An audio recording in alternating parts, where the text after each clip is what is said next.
हजरत खुबाब गरीब आदमी थे। ओवर टाइम लगाने के लिए आस बिन वाइल बड़ा पक्का मुशरिक काफिर था, उसके पास गए, उसके साथ मामला तय हो गए। फरमाते मैंने मजदूरी की और मैं थक गया काम कर करके।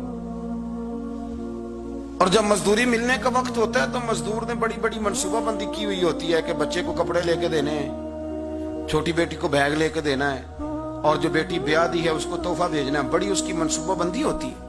वो कमेटी बंदा साल पूरा इंतजार करता है। कमेटी वाला अगर कहे ना 10,000 कम ले लो, बंदा कहता है यार तेरी मेहरबानी, मैंने तो सारे पैसों का बैलेंस किया होगा और बड़ी मैंने इंतजार किया है कि ये दिन कब आएगा और तू मुझे कह रहा है थोड़े कम ले लो।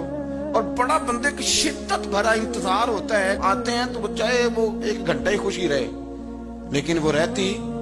कहते मैंने मेहनत की, मैं थक गया, मजदूरी की, वजूद मेरा चकनाचूर हो गया। और जब मैं पैसे लेने के लिए आस बिन वाइल के पास गया, मैंने कहा मेरे पैसे दे दो। कहने लगा नहीं देता। सुनो क्यों नहीं देता? उसने कहा मैंने नहीं देने पैसे। कहते हैं मैंने कहा यार मैंने मजदूरी की है, मेरे बच्चे इंतजार कर रहे हैं और कितने दिन लगा के मैंने तेरा काम खत्म किया, मेरे पैसे दे। हज़रत खुबाब कहते हैं वो मैंने इसरार किया तो कहने लगा मेरी एक शर्त है, उस शर्त पे पैसे दूंगा। वो क्या? कहने लगा तू नबी पाक का कलमा पढ़ना छोड़ दे। हजरत खुबाब रदी अल्लाह तआला अन्हु फरमाते मैंने उसे कहा कि अगर मैं तेरी बात ना मानूं तो कहने लगा मैं पैसे नहीं दूंगा।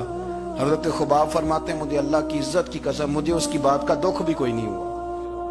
और यार बंदे का दिल टूट जाता है, इंसान कमजोर पड़ जाता है, मायूसी होती है, लेकिन फरमाते हैं मुझे कोई मायूसी। और शारहीन ने लिखा है कि वो फरमाते मैं वापस आया तो एक सियाबी मुझे कहने लगे 2 मिनट के लिए क्या ही देना था, पैसे तो ले लेते। इस्लाम हिकमत का भी तो सबक देता है ना। और मैंने कहा छोड़ो 4 पैसों के लिए मैं 2 मिनट के लिए भी मदीने वाले रसूल का इनकार नहीं कर सकता। 2 मिनट के लिए भी इनकार नहीं कर सकता। पैसों का क्या है, अल्लाह फिर अता कर देगा। हजरत सुहैब बिन सन्नान रूमी हुजूर के सहाबी हैं, रूम से मक्के आए थे और बड़ी मुशक्कत करके माल कमाया। एक गरीब आदमी थे, मेहनत की, जद्दोजहद की, मक्के आके माल कमाया। इंडस्ट्री समझने लगाई, कुछ उन्होंने ना जी बागात भी खरीद लिए, कुछ नखलिस्तान भी उनके हो गए, मालधार हो गए।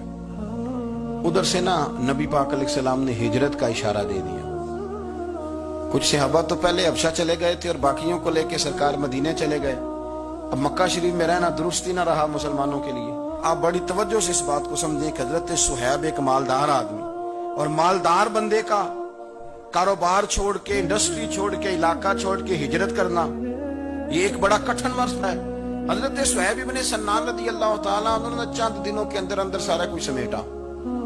जो पैसे थे, दौलत थी, गठरियों में बांधी, ऊंट के ऊपर रखी, फरमाया जा रहे हैं भाई। और जब आप मक्का मुकरमा से निकलने लगे तो अबू जाल बहुत सारे लोगों को लेकर के आ गया, कहने लगा आपको नहीं जाने देंगे। उसने हजरत सुहैब इब्ने सन्नान को ये ऑफर दी, ये वाहिद बंदा जिसे ऑफर दी। कहने लगा सुहैब हम तुम्हें तंग नहीं करते, तुम मक्का शरीफ में रह के अपनी मर्जी की नमाजें पढ़ो, अपने तरीके पर इबादत करो, पर मक्का छोड़ के ना जाओ। हजरत सुहैब कहने लगे मैं मक्के जिनकी वजह से रहता था जब वो ही नहीं मक्के रहे। आप समझे मेरी बात को?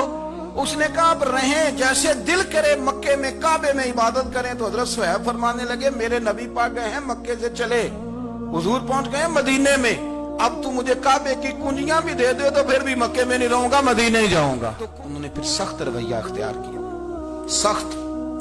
वलीद बिन मुगीरा ने तो खंजर निकाल लिया। कहने लगा तू गरीब आया था रूम से और तूने यहाँ की इतनी जायदादें बनाई हैं, तो माल तूने मक्के में कमाया तो हम ले जाने नहीं देंगे। तो हजरत सुहैब कहने लगे खंजर तो पीछे कर, क्या चाहिए तुझे? उन्होंने कहा जी ये जो माल आपने कमाया है ना, ये मक्का शरीफ में रह करके कमाया है, हम ले जाने नहीं देंगे। तो हजरत सुहैब फरमाने लगे माल की मेरी नजर में औकात भी कोई नहीं, तुम सारे के सारे पैसे रखो पर मुझे कोई मदीने जाने से रोक नहीं सकता। सारे पैसे, अल्लाह करे आपको समझ आए। आज तो लोग थोड़ा सा वो 1-1.5-2 लाख रुपया लगता है हाजिरी दे के हरम शरीफ की आ जाते हैं, इसके बावजूद वो कहते हैं क्या बात है, मेरी बड़ी शान है। लेकिन देखो मदीने जाने की कीमत कितनी दी, सारा ही माल दे आए, सारा ही माल, और हर शय दे दी, हत्ता के ऊंट से कजावा भी उतार लिया अबू जाल ने, कजावा भी उतार लिया। कजावे के बगैर ऊंट का सफर बड़ा मुश्किल होता था। अरब के अंदर पसीना बड़ा सख्त आता था, ताहमत वाले लोग होते थे, अजियत होती थी। لیکن بغیر کجاوے کے سفر کر کے جب مدینے پہنچے نا تو نبی پاک صلی اللہ علیہ وسلم نے فرمایا صہیب تو جو تجارت کر کے آیا نا، جو کاروبار تو آج کر کے آیا ہے، یہ کاروبار سمجھنا نا کہ میں بڑی قیمت ادا کر کے آیا ہوں، فرمایا تو نے مال تھوڑا خرچ کیا ہے پر اللہ کو بھی راضی کر لیا، اللہ کے رسول کو بھی راضی کر لیا۔ تو صحابہ کرام نے نا وہ کمٹمنٹ تھی ان کی دین کے ساتھ کہ کوئی چیز انہیں پیچھے ہٹا سکتی تو وہ حضرت نظام الدین اولیاء محبوب الہی رحمت اللہ علیہ نے نا اپنے جوتے کسی کو تحفے میں دے دیے تو خواجہ میر خسرو نے 2 لاکھ روپے کے خرید لیے۔ میرے مرشد کے جوتے ہیں نا 2 لاکھ کے خرید لیے، اور خرید کے نا چلیں کسی نے فتویٰ لگانا ہو تو لگائے، پر ہم کیا کریں، طریقت کے لوگ ہیں نا، باتیں کرنی پڑتی ہے۔ امامہ شریف کے اندر جوتے رکھ لیے، ٹوپی کے اوپر ایک جوتا ادھر رکھا ایک ادھر رکھا، اور اوپر پگڑی باندھ لی، اوپر پگڑی شہر تیرے دے ٹکڑے منگ ساں تے تیرے کتیاں دے پیر چومے ساں، اوپر پگڑی باندھ لی۔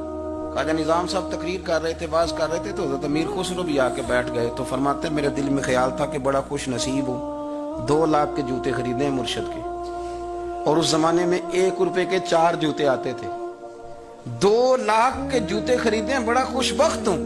تو خواجہ صاحب تقریر کرتے کرتے میری طرف منہ کر کہنے لگے امیر خسرو جتنا تیرا میرا پیار ہے نا، تو نے کوئی قیمت نہیں ڈالی، ویسے تو کو ساڈا مول نہیں پایا، بس 2 لاکھ اتنا تیرا میرا پیار ہے۔ اب آپ کو میں کیسے سمجھاؤں کہ یہ بھی ایک مزہ ہے، یہ بھی ایک وادی ہے، اور یہ بھی ایک کیفیت ہے، جو اتر جاتا ہے وہ اس کو تھوڑا سا سمجھ جاتا ہے کہ تو ساڈا کو مول نہیں پایا بیلیا 2 لاکھ۔